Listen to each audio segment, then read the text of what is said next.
Late last night and early today, at my direction, the United States Armed Forces conducted an extraordinary military operation in the capital of Venezuela. Overwhelming American military power, air, land, and sea, was used to launch a spectacular assault. And it was an assault like people have not seen since World War II. It was a force against a heavily fortified military fortress in the heart of Caracas to bring outlaw dictator Nicolás Maduro to justice. This was one of the most stunning, effective, and powerful displays of American military might and competence in American history. And if you think about it, we've done some other good ones, like the attack on Soleimani, the attack on al-Baghdadi, and the obliteration and decimation of the Iran nuclear sites just recently in an operation known as Midnight Hammer. All perfectly executed and done. No nation in the world could achieve what America achieved yesterday, or frankly, in just a short period of time. All Venezuelan military capacities were rendered powerless as the men and women of our military, working with U.S. law enforcement, successfully captured Maduro in the dead of night. It was dark.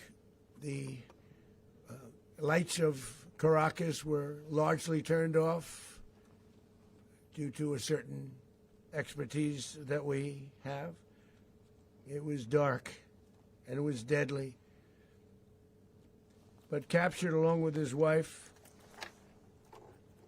Celia Flores, both of whom now face American justice. Maduro and Flores have been indicted in the Southern District of New York, Jay Clayton, for their campaign of deadly narco-terrorism against the United States and its citizens. I want to thank the men and women of our military who achieved such an extraordinary success overnight with breathtaking speed, power, precision, and competence. You rarely see anything like it. You've seen some raids in this country that didn't go so well. They were an embarrassment. If you look back to Afghanistan, or if you look back to the Jimmy Carter days, they were different days. We're a respected country again, like never before. These highly trained warriors, operating in collaboration with U.S. law enforcement, caught them in a very ready position. They were waiting for us. They knew we had many ships out in the sea, just sort of waiting. They knew we were coming. So they were in a ready, what's called a ready position. But they were completely overwhelmed and very quickly incapacitated. If you would have seen what I saw last night, you would have been very impressed. I'm not sure that you'll ever get to see it, but it was an incredible thing to see. Not a single American service member was killed, and not a single piece of American equipment was lost. We had many helicopters, many planes, many people involved in that fight.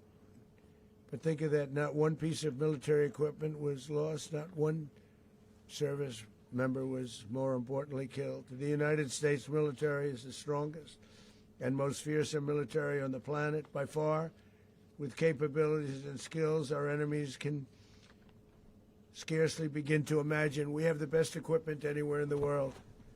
There's no equipment like what we have, and you see that even if you just look at the boats. You know, we've knocked out 97% of the drugs coming in by sea. 90%. Each boat kills on average, 25,000 people. We knocked out 97%. And those drugs mostly come from a place called Venezuela. We're going to run the country until such time as we can do a safe, proper, and judicious transition. So We don't want to be involved with having somebody else get in, and we have the same situation that we had for the last long period of years. So we are going to run the country until such time as we can do a safe, proper, and judicious transition. And it has to be judicious because that's what we're all about. We want peace, liberty, and justice for the great people of Venezuela, and that includes many from Venezuela that are now living in the United States and want to go back to their country. It's their homeland. We can't take a chance that somebody else takes over Venezuela that doesn't have the good of the Venezuelan people in mind. We've had decades of that. We're not going to let that happen.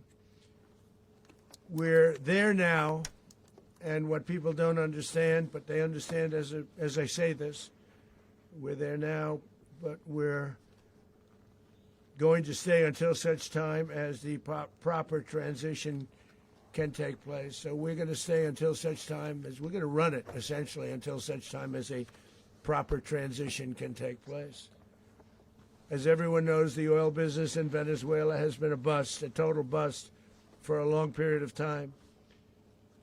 They were pumping almost nothing by comparison to what they could have been pumping and what could have taken place.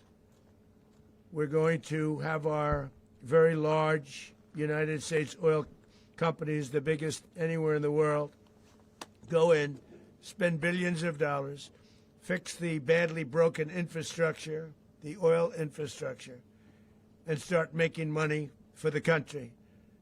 And we are ready to stage a second and much larger attack if we need to do so. So we were prepared to do a second wave if we needed to do so. We actually assumed that a second wave would be necessary, but now it's probably not. The first wave, if you'd like to call it that, the first attack was so successful, we probably don't have to do a second, but we're prepared to do a second wave, a much bigger wave, actually. This was pinpoint, but we have a much bigger wave that probably won't have to do. This partnership of Venezuela with the United States of America, a country that everybody wants to be involved with because of what we were able to do and accomplish, will make the people of Venezuela rich, independent, and safe. And it will also make the many, many people from Venezuela that are living in the United States extremely happy. They suffered. They suffered. So much was taken from them. They're not going to suffer anymore. The illegitimate dictator Maduro was the kingpin of a vast criminal network responsible for trafficking colossal amounts of deadly and illicit drugs into the United States. As alleged in the indictment, he personally oversaw the vicious cartel known as Cartel de las Solas, which flooded our nation with lethal poison, responsible for the deaths of countless Americans, the many, many Americans. Hundreds of thousands over the years of Americans died because of him. Maduro and his wife will soon face the full might of American justice and stand trial on American soil. Right now, they're on a ship they'll be heading to, ultimately, New York, and then a decision will be made, I assume, between New York and Miami or Florida. But we have people where the overwhelming evidence of their crimes will be presented in a court of law. And I've seen it. I've seen what we have. It's both horrible and breathtaking that something like this could have been allowed to take place. For many years after his term as president of Venezuela expired, Maduro remained in power and waged a ceaseless campaign of violence, terror, and subversion against the United States of America, threatening not only our people, but the stability of the entire region. And you all saw it. In addition to trafficking gigantic amounts of illegal drugs that inflicted untold suffering and human destruction all over the country, all over, in particular, the United States, Maduro sent savage and murderous gangs, including the bloodthirsty prison gang, Tren de Aragua, to terrorize American communities nationwide, and he did indeed. They were in Colorado. They took over apartment complexes. They cut the fingers off people if they called police. They were brutal, but they're not so brutal now. And I just have to congratulate our military, Pete and everybody, and our National Guard, because the job that they've done, whether it's in Washington, D.C., where we have a totally safe city, where it was one of the most unsafe cities anywhere in the world, frankly, and now we have no crime in Washington, D.C. We haven't had a killing. We had the terrorist attack a few weeks ago, a little bit of a different kind of a threat, but we haven't had a killing in a long period of time, 6-7 months. We used to have two, on average, 2 a week in Washington, our capital. We don't have that anymore. The restaurants are opening. Everyone's happy. They're going, they're walking their daughters, they're walking their children, their wives. They walk to restaurants. Restaurants are opening all over Washington, D.C. So I want to thank the National Guard. I want to thank our military. And I want to thank law enforcement. Been amazing. And they should do it with more cities. We're doing it, as you know, and we're doing it in Memphis, Tennessee right now, and crime is down. We've just sort of started a few weeks ago, but crime is down now 77%.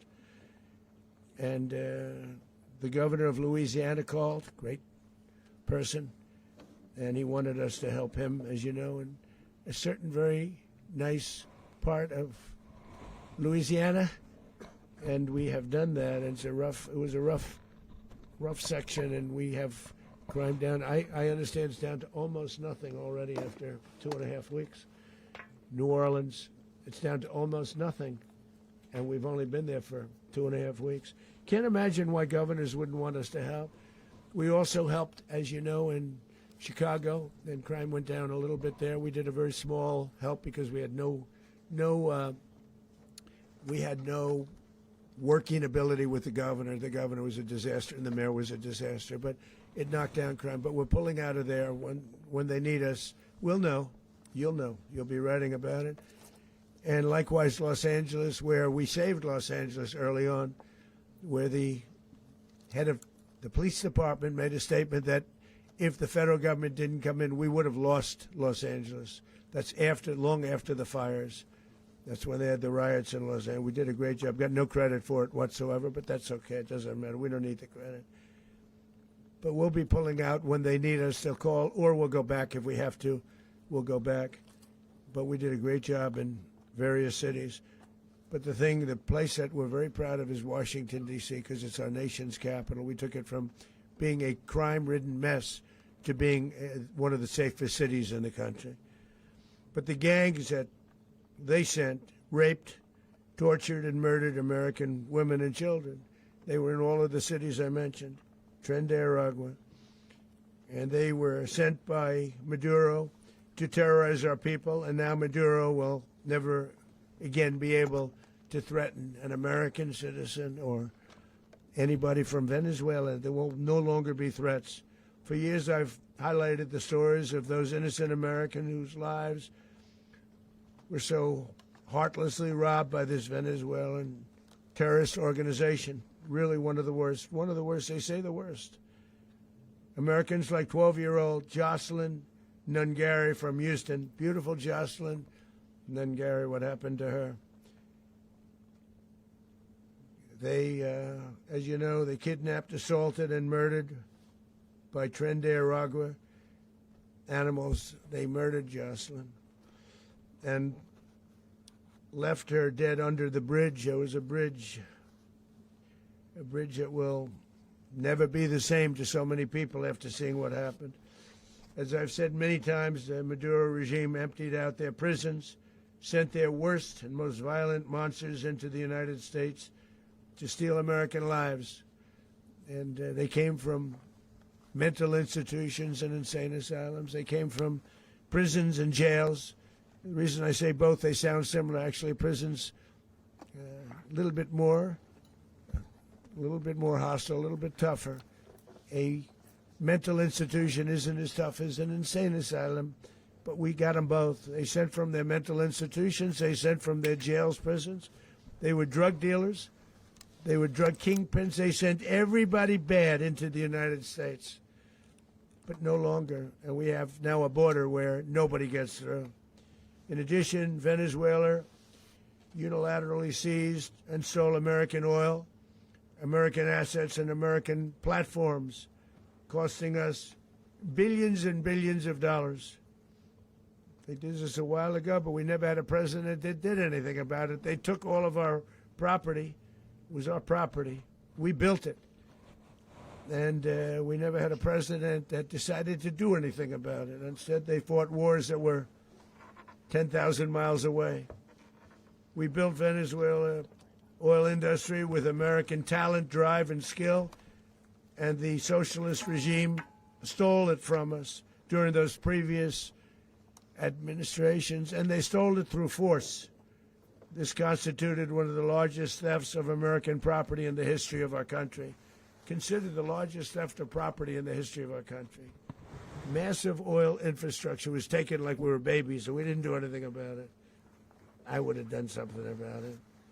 America will never allow foreign powers to rob our people or drive us back into and out of our own hemisphere. That's what they did.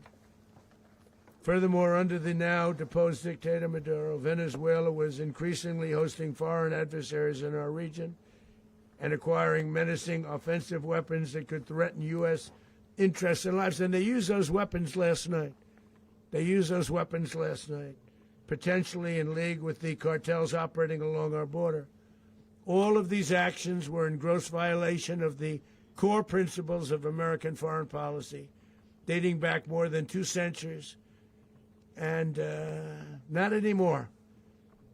All the way back, it dated to the Monroe Doctrines, and the Monroe Doctrine is a big deal, but we've superseded it by a lot, by a real lot. They now call it the Monroe Document. I don't know. It's Monroe Doctrine.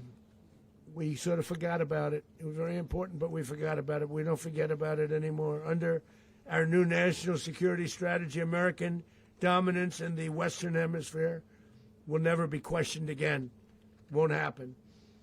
So just in concluding, for decades, other administrations have neglected or even contributed to these growing security threats in the Western Hemisphere.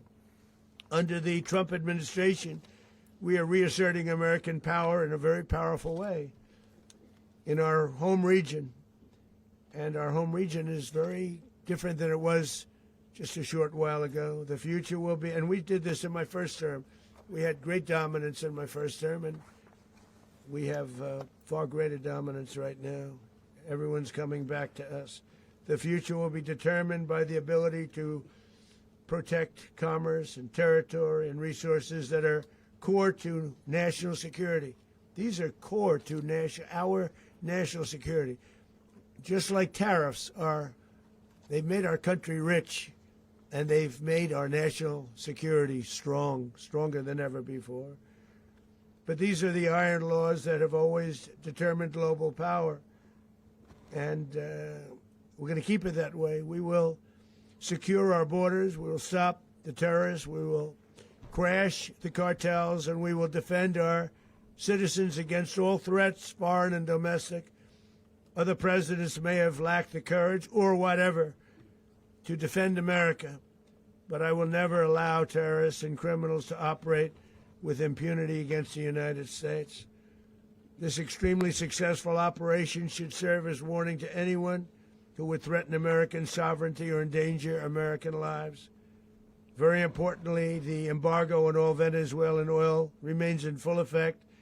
The American Armada remains poised in position, and the United States retains all military options until United States demands have been fully met and fully satisfied. All political and military figures in Venezuela should understand what happened to Maduro can happen to them, and it will happen to them if they aren't just fair, even to their people. The dictator and terrorist, Maduro, is finally gone, and Venezuela people are free. They're free again. It's been a long time for them, but they're free. America is a safer nation this morning. It's a prouder nation this morning because it didn't allow this horrible person and this country that was doing very bad things to us. It didn't allow it to happen. And the Western Hemisphere is right now a much safer place to be. So I want to thank everybody for being here. I want to thank General Raisin Kane. He's a fantastic man. I've worked with a lot of generals. I worked with some I didn't like. I worked with some I didn't respect. I worked with some that just weren't good. But this guy is fantastic. I watched last night one of the most precise attacks on sovereignty. I mean, it was an attack for justice. And I'm very proud of him, and I'm very proud of our Secretary of War, Pete Hegseth, who I'm going to ask to say a few words. Thank you very much. Mr. President, can you explain how the U.S. will run Venezuela? Well, thank you, Mr. President. Finally, a commander-in-chief the world respects and the American people deserve. And as the President said, words can barely capture the bravery and the power and the precision of this historic operation. A massive joint military and law enforcement raid flawlessly executed by the greatest Americans our country has to offer. American warriors are second to none, the best in the world and the best of our country. What all of us witnessed last night was sheer guts and grit, gallantry, and glory of the American warrior. I'm simply humbled by such men, and I tip my hat to our chairman, Dan Raisin Kane, and all those Americans who stood watch last night. Our warriors are the elite of America, and again, President Trump has your back. No other country on planet Earth, and it's not even close, could pull this kind of operation off. And no other president has ever shown this kind of leadership, courage, and resolve, the most powerful combination the world has ever seen. As the President said, our adversaries remain on notice. America can project our will anywhere, anytime. The coordination, the stealth, the lethality, the precision, the very long arm of American justice, all on full display in the middle of the night. Nicolás Maduro had his chance, just like Iran had their chance, until they didn't and until he didn't. He effed around, and he found out. President Trump is deadly serious about stopping the flow of gangs and violence to our country. Deadly serious about stopping the flow of drugs and poison to our people. Deadly serious about getting back the oil that was stolen from us. And deadly serious about reestablishing American deterrence and dominance in the Western Hemisphere. This is about the safety, security, freedom, and prosperity of the American people. This is America first. This is peace through strength. And the United States War Department is proud to help deliver it. Welcome to 2026, and under President Trump, America is back. I'd like to welcome now our chairman, Chairman Raisin Kane, to give a few more details about the operation. Mr. Chairman. Thank you, Mr. Secretary. Thank you, Mr. President, and good morning. Last night, on the order of the President of the United States and in support of a request from the Department of Justice, as the President said, the United States military conducted an apprehension mission in Caracas, Venezuela, to bring to justice two indicted persons, Nicolás and Cecilia Maduro.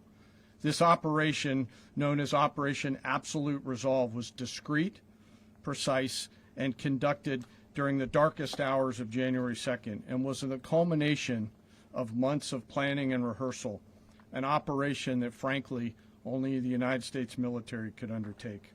What I'd like to do this morning is talk to you through some of the preparation and the details without compromising any of our tactics, techniques, and procedures. There is always a chance that we'll be tasked to do this type of mission again.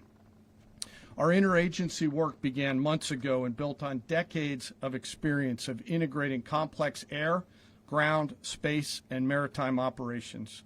While the past 2 decades have honed the skills of our special operations forces, this particular mission required every component of our joint force, with soldiers, sailors, airmen, Marines, and Guardians working in unison with our intelligence agency partners and law enforcement teammates in an unprecedented operation.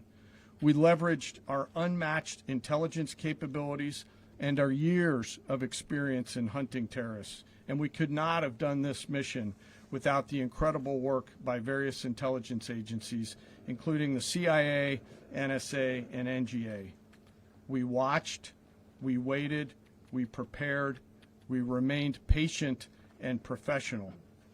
This mission was meticulously planned, drawing lessons from decades of missions over the last many years, many missions over these last many years.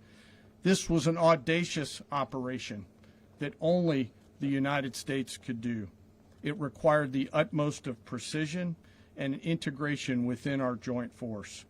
And the word integration does not explain the sheer complexity of such a mission. An extraction so precise it involved more than 150 aircraft launching across the Western Hemisphere in close coordination, all coming together in time and place to layer effects for a single purpose: to get an interdiction force into downtown Caracas while maintaining the element of tactical surprise. Failure of one component of this well-oiled machine would have endangered the entire mission, and failure is never an option for America's joint force. Those in the air over Caracas last night were willing to give their lives for those on the ground and in the helicopters. Let me talk a little bit about the preparation. After months of work by our intelligence teammates to find Maduro and understand how he moved, where he lived, where he traveled, what he ate, what he wore, what were his pets, in early December, our force was set pending a series of aligned events. Key was choosing the right day to minimize the potential for civilian harm and maximize the element of surprise, and minimize the harm to the indicted personnel, so as the President said, they could be brought to justice. And as the President said earlier today, weather in Venezuela is always a factor this time of the year. And over the weeks through Christmas and New Year's, the men and women of the United States military sat ready, patiently waiting for the right triggers to be met and the President to order us into action. Last night, the weather broke just enough, clearing a path that only the most skilled aviators in the world could maneuver through. Ocean, mountain, low cloud ceilings, but when tasked with a mission, this organization does not quit. At 10:46 p.m. Eastern Time last night, the President ordered the United States military to move forward with this mission. He said to us, and we appreciate it, Mr. President, good luck and Godspeed. And those words were transmitted to the entire joint force.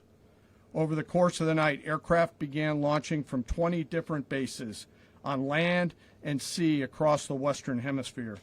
In total, more than 150 aircraft, bombers, fighters, intelligence, reconnaissance, surveillance, rotary wing were in the air last night. Thousands and thousands of hours of experience were airborne. Our youngest crew member was 20, and our oldest crew member was 49, and there's simply no match for American military might. As the night began, the helicopters took off with the extraction force, which included law enforcement officers, and began their flight into Venezuela at 100 feet above the water. As they approached Venezuelan shores, the United States began layering different effects provided by Spacecom, Cybercom, and other members of the interagency to create a pathway. Overhead, those forces were protected by aircraft from the United States Marines, the United States Navy, the United States Air Force, and the Air National Guard. The force included F-22s, F-35s, F-18s, EA-18s, E-2s, B-1 bombers, and other support aircraft, as well as numerous remotely piloted drones.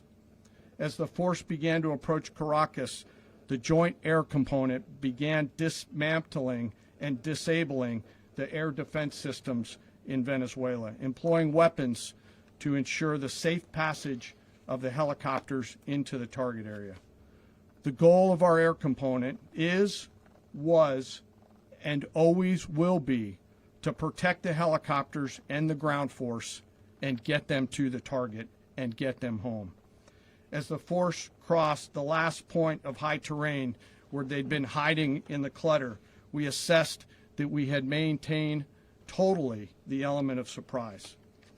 As the helicopter force ingressed towards the objective at low level, we arrived at Maduro's compound at 1:01 a.m. Eastern Standard Time, or 2:01 a.m. Caracas local time, and the apprehension force descended into Maduro's compound and moved with speed, precision, and discipline towards their objective and isolated the area to ensure the safety and security of the ground force while apprehending the indicted persons.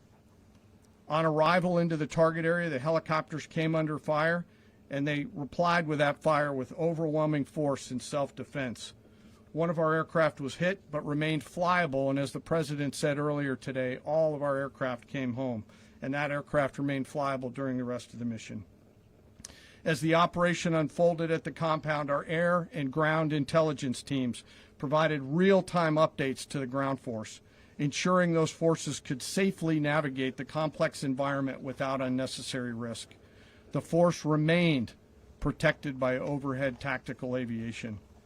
Maduro and his wife, both indicted, gave up and were taken into custody by the Department of Justice, assisted by our incredible U.S. military with professionalism and precision, with no loss of U.S. life. After securing the indicted persons, the force began to prep for departure. Helicopters were called in to exfiltrate the extraction force, while fighter aircraft and remotely piloted aircraft provided overhead coverage and suppressive fire. There were multiple self-defense engagements as the force began to withdraw out of Venezuela. The force successfully exfiltrated and returned to their afloat launch bases, and the force was over the water at 3:29 a.m. Eastern Standard Time with indicted persons on board. And both Maduro and his wife were embarked aboard the USS Iwo Jima. In closing, what we've witnessed today is a powerful demonstration of America's joint force. We think, we develop, we train, we rehearse, we debrief, we rehearse again and again, not to get it right, but to ensure that we cannot get it wrong. Our jobs are to integrate combat power so when the order comes, we can deliver overwhelming force at the time and the place of our choosing against any foe anywhere in the world. I am immensely proud today of our joint force and filled with gratitude to represent them here today. There is simply no mission too difficult for these incredible professionals and the families that stand by them and support them. As we stand here this morning, our forces remain in the region at a high state of readiness, prepared to project power, defend themselves, and our interests in the region. This operation is a testament to the dedication and unwavering commitment to justice and our resolve to hold accountable those who threaten peace and stability. In closing, I want to express my heartfelt gratitude to the brave men and women who executed this mission. Their courage and tireless commitment to our nation are what makes us strong. Thank you, Mr. Secretary, and thank you, Mr. President. Well, I don't have much to add to what you've heard now, other than the following points. Nicolás Maduro was indicted in 2020 in the United States. He is not the legitimate president of Venezuela. That's not just us saying it. The first Trump administration, the Biden administration, the second Trump administration, none of those three recognized him. He's not recognized by the European Union and multiple countries around the world. He is a fugitive of American justice with a $50 million reward, which I guess we saved $50 million. And We should make sure. yeah, exactly. But Don't let anybody claim it. Nobody deserves it but us. But I want to be clear about one thing. Nicolás Maduro had multiple opportunities to avoid this. He was provided multiple very, very, very generous offers and chose instead to act like a wild man, chose instead to play around. And the result is what we saw tonight. The other message here is the following. You have a guy, like many people around the world, they like to play games. You have a guy who decides he's going to invite Iran into his country, is going to, do the confiscation of American oil companies, is going to flood our country with gang members, is going to take Americans prisoner and try to hold them for hostage and trade them like he was able to do with the Biden administration. Basically likes to play games all this time and thinks nothing's going to happen. And I hope what people now understand is that we have a president. The 47th president of the United States is not a game player. When he tells you that he's going to do something, when he tells you he's going to address a problem, he means it. He actions it. I can tell you, I've watched this process now for 14, 15 years, been around it. Everybody talks. I'm going to do this. I'm going to do that. When I get there, we're going to do this. We're going to take. This is a president of action. Like, I don't understand yet how they haven't figured this out. And now, if you don't know, now you know. Because this is the way it's going to play out. And I think people need to understand that this is not a president that just talks and does letters and press conferences. And, if he says he's serious about something, he means it. And this is something that was a direct threat to the national interest of the United States. And the president addressed it. There's a president of peace, by the way. I told you what I just said earlier. This guy had multiple opportunities to find his way somewhere else and figure out another. He could have been living somewhere else right now, very happy. But instead, he wanted to play big boy. And so now, he's got other sets of problems on his hands. And but I think the message here should be for the world. Look, the president doesn't go out looking for people to pick fights with. He's not generally wants to get along with everybody. We'll talk and meet with anybody. But don't play games. Don't play games with this president's in office because it's not going to turn out well. And so I hope that, I guess that lesson was learned last night, and we hope it'll be instructive moving forward. Is that a message for Cuba? Mr. President. Mr. President. Mr. President. Mr. President. Mr. President. Mr. President. Mr. President. You said that the U.S. is going to run Venezuela. So who's in power right now? Well, we're going to be running it with a group, and we're going to make sure it's run properly. We're going to rebuild the oil infrastructure, which will cost billions of dollars. It'll be paid for by the oil companies directly. They will be reimbursed for what they're doing, but that's going to be paid. And we're going to get the oil flowing the way it should be. As you know, it was just a minor flow. It was actually a minor flow for what they have. But we're going to run it properly, and we're going to make sure the people of Venezuela are taken care of. We're going to make sure the people that were forced out of Venezuela by this thug are also taken care of. Mr. President. President, does the U.S. running the country mean that U.S. troops will be on the ground? How will that work? Well, they always say boots on the ground. So we're not afraid of boots on the ground if we have to have. We had boots on the ground last night at a very high level, actually. We're not afraid of it. We don't mind saying it. But we're going to make sure that that country is run properly. We're not doing this in vain. This is a very dangerous attack. This is an attack that could have gone very, very badly. Could have gone very badly. We could have lost a lot of people last night. We could have lost a lot of dignity. We could have lost a lot of equipment. The equipment is less important, but we could have lost a lot. And we're going to make sure that this is proper. We're there now. We're ready to go again if we have to.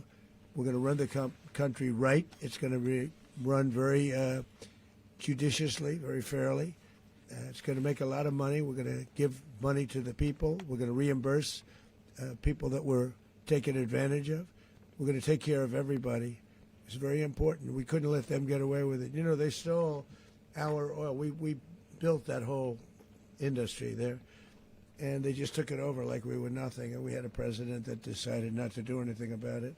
So we did something about it. We're late, but we did something about it. Yeah, please. Mr. President, can you explain the exact mechanism by which you're going to run the country? Are you going to designate a U.S. official to coordinate? It's all being done right now. We're designating people. We're talking to people. We're designating various people, and we're going to let you know who those people are. Mr. President, what's the group you mentioned that would run Venezuela? Well, it's largely going to be, for a period of time, the people that are standing right behind me.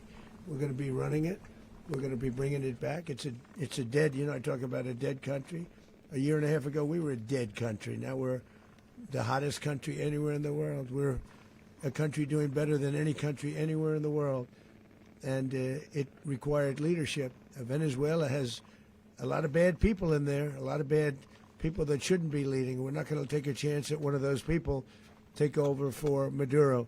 So you can look at, and others, we have fantastic people, including people in the military. So we're going to have a group of people running it until such time as it can be put back on track, make a lot of money for the people, and give people a great way of life, and also reimbursement for people in our country that were forced out of Venezuela. So you're saying that Rubio would be.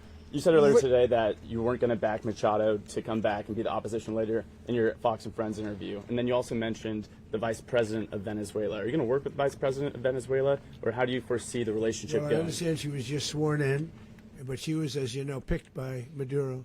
So Marco's working on that directly. He just had a conversation with her, and she's essentially willing to do what we think is necessary to make Venezuela great again. Very simple. Mr. President, Colombian President Gustavo Petro, a couple weeks ago, he said he's got to watch his ass.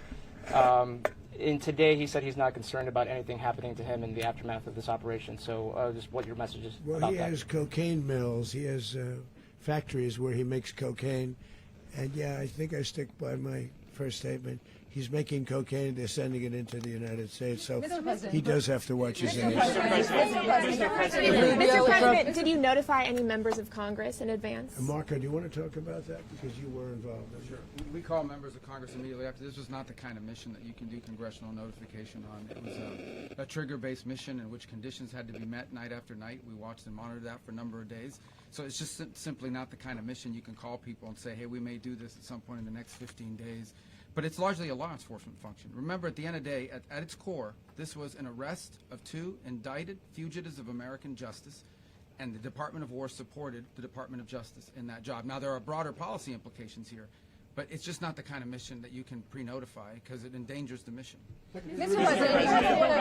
President, you are one of the only people who watch this live. Congress has a tendency to leak. This would not be good. If they leaked, General, I think it would have been maybe a very different result. But I have to say, they knew we were coming at some point, you know. A lot of ships out there, they sort of knew we were coming. But Congress will leak, and we don't want leakage. You were one of the only people to watch this all play out live. What was Maduro doing when the U.S. forces entered what I assume would be his home? And also, was there any point where the U.S. was considering if Maduro pushed back or resisted killing Maduro? It could have happened. It could have happened. He was trying to get into a safe place. You know, the safe place is all steel. And he wasn't able to make it to the door because our guys were so fast. They went through the opposition so fast. And there was a lot of opposition. You know, people were wondering, do we get them by surprise? Sort of surprised, but they were waiting for something. It was a lot of opposition. There was a lot of gunfire. You saw some of it today. But he was trying to get to a safe place, which wasn't safe because we would have had the door blown up in about 47 seconds, they say on average, regardless of how thick the steel was. It was a very thick door. It was a very heavy door, but he was unable to get to that door. He made it to the door. He was unable to close it. So where is Maduro going to be in the time being? Go ahead, finish. Where is Maduro going to be in the time being right now? Do you know his exact Well, whereabouts? eventually, ultimately, in the near future, he's going to be brought to New York. And where is he going to be held? Where is he going to be held in New York? Do you know? That's going to be up to the officials that do these things. Mr. President, the U.S. has something of a mixed track record of ousting dictators without necessarily a plan for what comes afterwards. Not with Did me, that then. weigh on your decision Well, that's why making? we had different presidents, but with me, that's not true. With me, we've had a perfect track record of winning. We win a lot, and we win. If you look at Soleimani, you look at al-Baghdadi, you look at the Midnight Hammer. Midnight Hammer was incredible. Right now, you wouldn't have peace in the Middle East. We have essentially peace in the Middle East because of that. If we weren't successful with Midnight Hammer, you wouldn't have peace in the Middle East. So, with me, you've had a lot of victory. You've had only victories. You've had no losses. Yeah. Mr. President, can you? How long do you expect the U.S. to run Venezuela, and how soon do you want the Venezuelan people to hold elections? So I'd like to do it quickly, but it takes a period of time. You know, we're rebuilding. We have to rebuild their whole infrastructure. Their infrastructure is rotted. It's actually very dangerous. It's blow-up territory. Oil is very dangerous. It's a very dangerous thing to take out of the ground. can kill a lot of people. It has killed a lot of people doing just that. The infrastructure is old. It's rotted. Much of it is stuff that we put there 25 years ago, and we're going to be replacing it. And we're going to take a lot of money out so that we can take care of the country. Are you saying that Secretary Rubio and Mr. President, China, Russia, and Iran have interests in Venezuela. How does this operation affect your relationships with them when it comes to the oil and the drugs? And Russia, Russia when we get things straightened out. But in terms of other countries that want oil, we're in the oil business. We're going to sell it to them. We're not going to say we're not going to. In other words, we'll be selling oil, probably in much larger doses because they couldn't produce very much because their infrastructure was so bad. So we'll be selling large amounts of oil to other countries, many of whom are using it now, but I would say many more will come. Are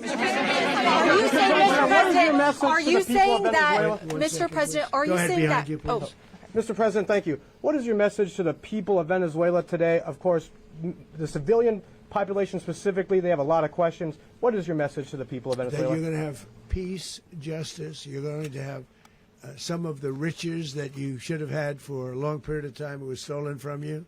But you're going to have peace and you're going to have safety. You're going to have justice. You're going to have a country. You're going to have a real country. You're going to have potentially a great country. You know, if you go back 20 years, maybe even a little longer ago, that was a great country. And they destroyed it. Remember I said that if we lose this election, the United States will be Venezuela on steroids. That's what would have happened. Had we lost the election, the 2024 election, we suffered so badly when you look at the border from 2020. What they did, what Joe Biden administration did to our country should never be forgotten.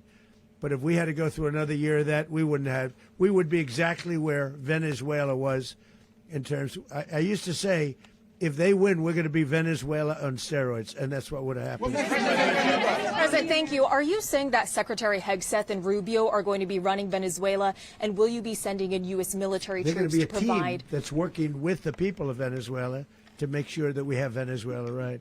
Because for us to just leave, who's going to take over? I mean, there is nobody to take over. You have a vice president who's been appointed by Maduro. And right now she's the vice president, and she's, I guess, the president. She was sworn in as president just a little while ago. She had a long conversation with Marco, and she said, we'll do whatever you need. I think she was quite gracious, but she really doesn't have a choice. We're going to have this done right. We're not going to just do this with Maduro, then leave like everybody else, leave and say, let it go to hell. If we just left, it has zero chance of ever coming back. We'll run it properly. We'll run it professionally. We'll have the greatest oil companies in the world go in and invest billions and billions of dollars and take out money, use that money in Venezuela. And the biggest beneficiary are going to be the people of Venezuela. And also, I can't stress this strongly enough, the people that got thrown out of Venezuela that are now in the United States, and frankly, some want to stay and some probably want to go back. Yeah. So, Mr. President, what's being done to protect Americans in the country, and were any of the detained Americans Well, right now they're very rescued last protected night? because nobody's going to mess with us. They're very protected. The people of, and we let them know that you better not touch one of them. Mr. President, are you concerned that bad elements of the Maduro regime will remain in place? Well, we know who they are. We're on them, and they're acting much differently now than they would have acted 2 days ago. And what can you okay, say wait, about behind you, please. Mr. President, why is running a country in South America America first? Well, I think it is because we want to surround ourselves with good neighbors. We want to surround ourselves with stability. We want to surround ourselves with energy. We have tremendous energy in that country. It's very important that we protect it. We need that for ourselves. We need that for the world. And we want to make sure we can protect it. Mr. President, Yes, sir. Please, go ahead. Yeah, is there a message here for Cuba and Diaz-Canel? Well, Cuba is an interesting case. Cuba is, not doing very well right now. That system has not been a very good one for Cuba. The people there have suffered for many, many years. And I think Cuba is going to be something we'll end up talking about because Cuba is a failing nation right now, very badly failing nation.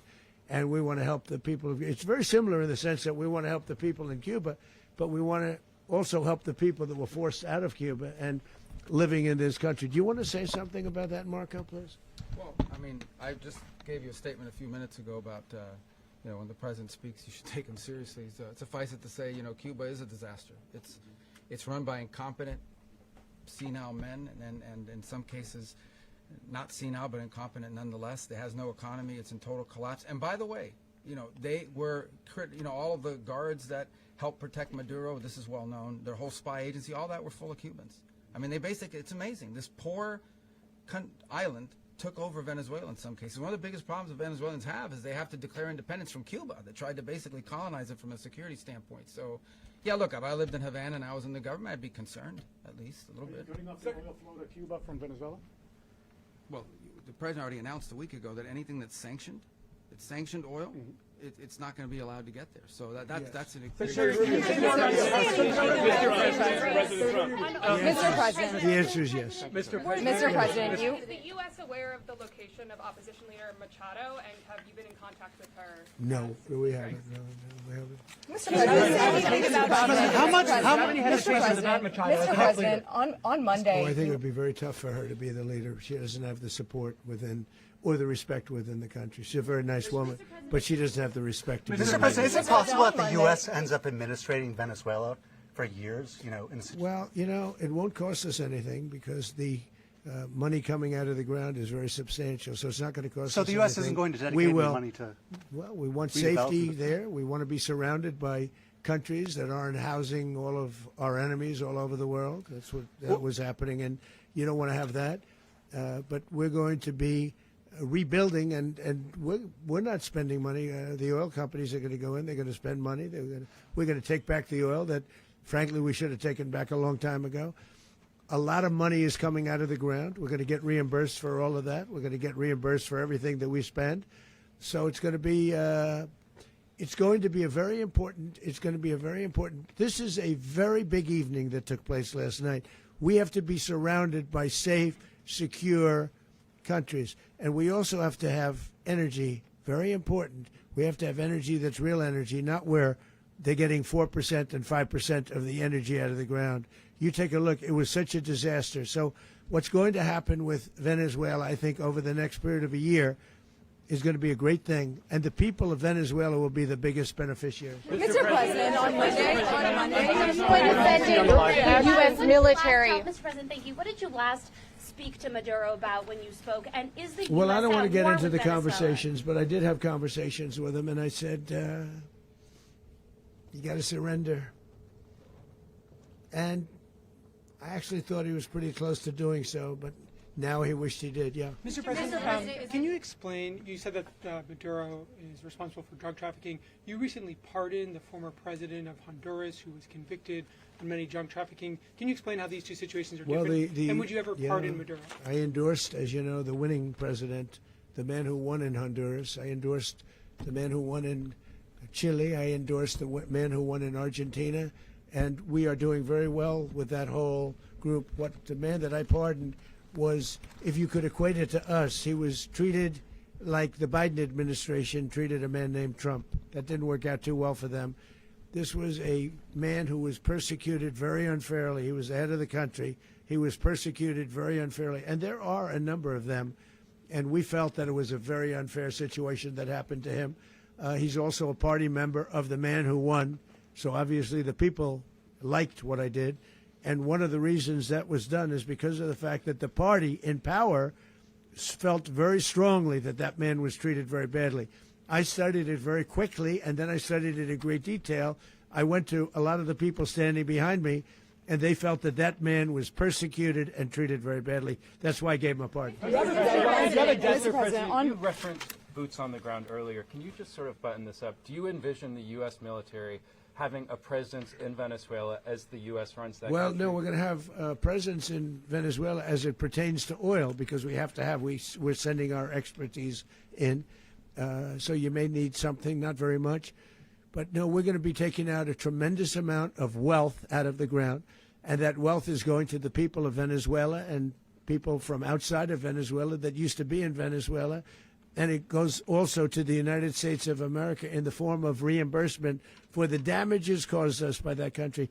So I want to thank you all very much. Thank you. Do you have one? Yes, please. Americans worried about escalation. You were so nice before. I'm going to give you the final question. Go Thank ahead. you, Mr. Unless it's a President. bad question, in It's which about case I'll Putin. go one word. It's about who? It's about Putin, if you want. About Putin. Well, okay. that's always nice You had to a talk phone. about Putin.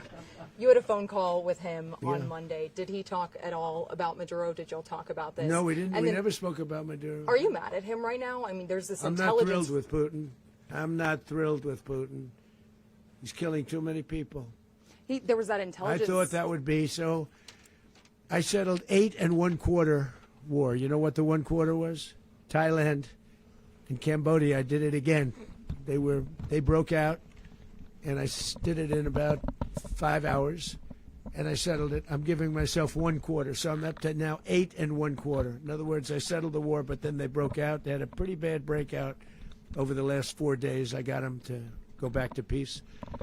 So I only give 1/4. I thought the easiest one would be, one of the easier ones would be Russia, Ukraine.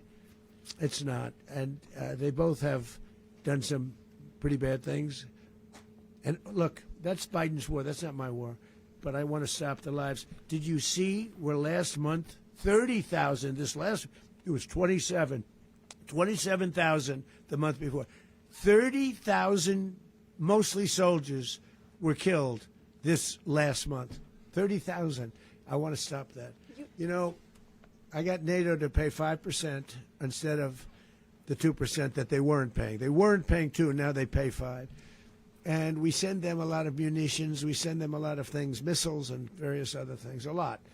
And they pay. The United States is not losing money. We're probably making money on that.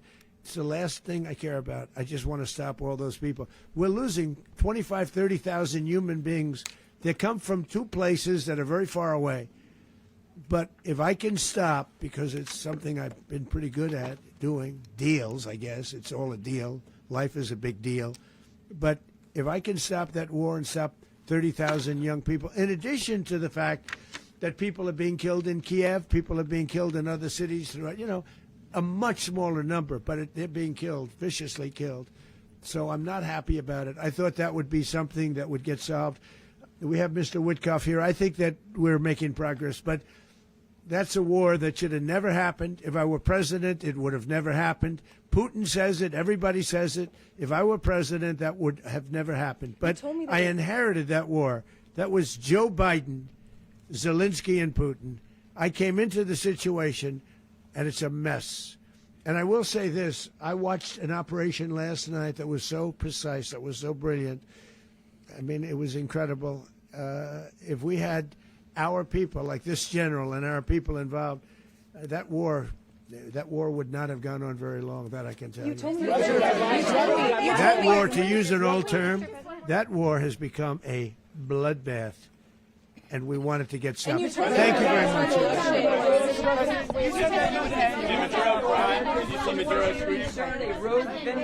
Mr.